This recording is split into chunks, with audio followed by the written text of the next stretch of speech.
This video shows the wife of a South African police officer crying profusely at the memorial of her late husband.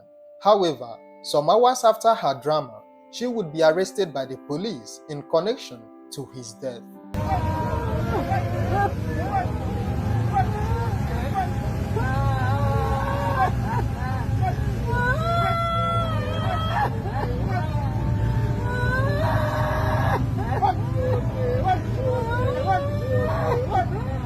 On the 7th of February 2025, Banele Skosana drove to his tuckshop after buying some new products for his business. When he got to the shop, he saw two men sitting outside his shop drinking. However, he didn't pay much attention to them. He proceeded to call his neighbors who assisted him in offloading the new stock from his car. After the exercise was completed and he was about to leave, Banele was approached by the two men he met outside his shop, and without saying a word to him, they shot him twice in the back and fled the scene. Paramedics were called immediately, but unfortunately, Banele was confirmed dead at the scene. The attackers didn't steal anything from him. His cell phone and wallet were still found on him. It was not clear what the motive behind his murder was, but residents suspected that it could be related to the spate of killing of tuckshop business owners in the area, allegedly carried out by people who were against the takeover of the tuckshop businesses previously owned by foreign nationals who had left the area.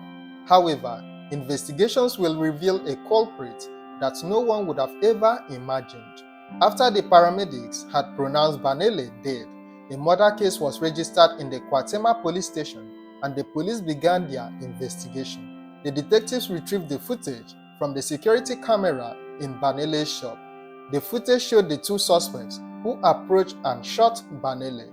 Information was put out to the public to call the police if any of the hitmen found in the footage were sighted.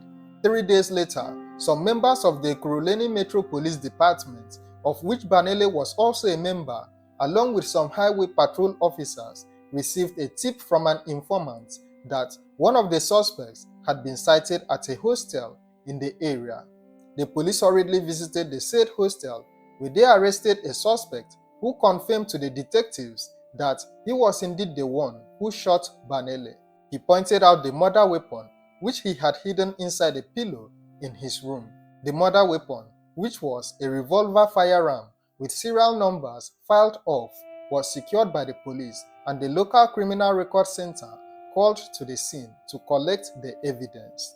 Some days later, the second suspect was also arrested and detained at the Kwatema South African Police Service, where they would go on to make an unbelievable confession to the police. Constable Banele Skosana was a 32-year-old officer with the Ekurhuleni Metropolitan Police Department. He was described by a family member to be a humble guy, very quiet, and knew what steps to take when the family was met with challenges. He was also known to crack a joke here and there. Banele had been in a relationship with 42-year-old Sibongile Lamini for about 5 years before he finally paid her lobola, or bride price, about 2 months before his tragic death. The couple had a child of 2 years between them. After Banele's bride price was paid, the family said her behavior was normal and they all loved her since she was now a member of the family. However, Lamini's relationship with Banele was not a healthy one, as there were numerous cases of both verbal and physical abuse between them. Banele's sister told members of the media that she never approved of the toxic nature of the relationship between her late brother and Lamini. She revealed that her brother had reported incidents of verbal and physical abuse he had endured at the hands of his wife to the family. She went on to disclose that Lamini never liked any members of their family and that she did all she could to isolate Banele from them. The family may have been aware of the bad blood between their son and his wife, but what they never would have thought was the extent the wife was willing to go to deal with their son, Banele. At the police station, the arrested suspects made a shocking confession to the officers. One of them revealed that they were paid to carry out the hit on Banele by his wife, Lamini. They explained to the police that Lamini paid them half of the money upfront and then paid the balance after Banele was killed. Hearing this, the police contacted Banele's family and then informed them that their brother's wife had been linked to his death. However, they didn't disclose to them that she was the one who ordered the hit. The police also admonished the family to keep the information to themselves in order not to derail their plans. It was after this discovery was shared with the family that the police were also informed that Lamini had made a previous attempt on Banele's life.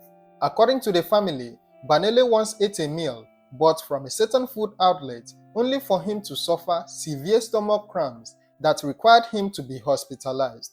It was alleged that Lamini had poisoned Banele through the food, but luckily for him, he survived the poisoning.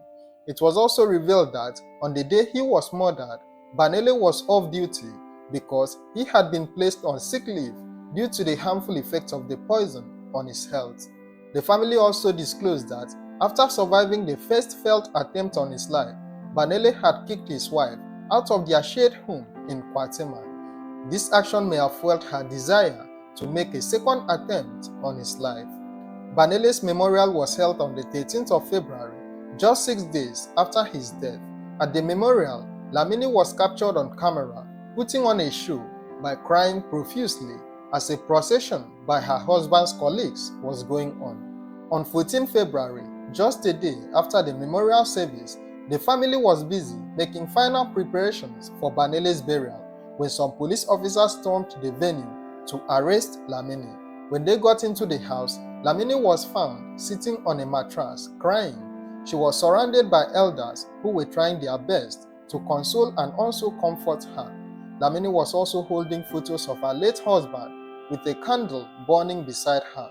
In order not to make a scene, the police told her to go outside with them because they wanted to take a statement from her, after which she would be allowed to return home. However, when they stepped out of the house, the officers told her that she was under arrest for the murder of her husband. Surprised by the sharp twist of fate, Lamini was said to be yelling and also claiming innocence as she was driven away by the police. Everyone at the venue was in shock, including Banele's family members. The family may have been aware of her involvement in their son's death, but they never thought she would be the one who ordered the hit. Banele was buried the next day, as earlier planned by his family. After the major twist in the case, the burial ceremony was filled with all kinds of emotions. The exact motive for the crime remains unclear. The police are yet to confirm if the murder was because of financial considerations, probably to cash out on life insurance, or if it was due to the challenges in the relationship, possibly a revenge for Banele kicking her out of their shared home. The case is still under investigation, and sooner or later, the true motive for the crime would be established and also communicated to the public. It's just so tragic to imagine what a partner of over 5 years would do to a fellow partner. It's also hard to imagine the kind of future awaiting their 2-year-old son, because he would grow up to find out that the reason he no longer has a parent was because his mom paid for his dad to be shot, and as a consequence of her actions, got sent to prison. What do you think was a possible reason for ordering the hit? Let me know your thoughts in the comments below. Also, don't forget to like, share and subscribe to this channel to stay updated on this case and also for more true crime stories. Thank you for watching and stay safe.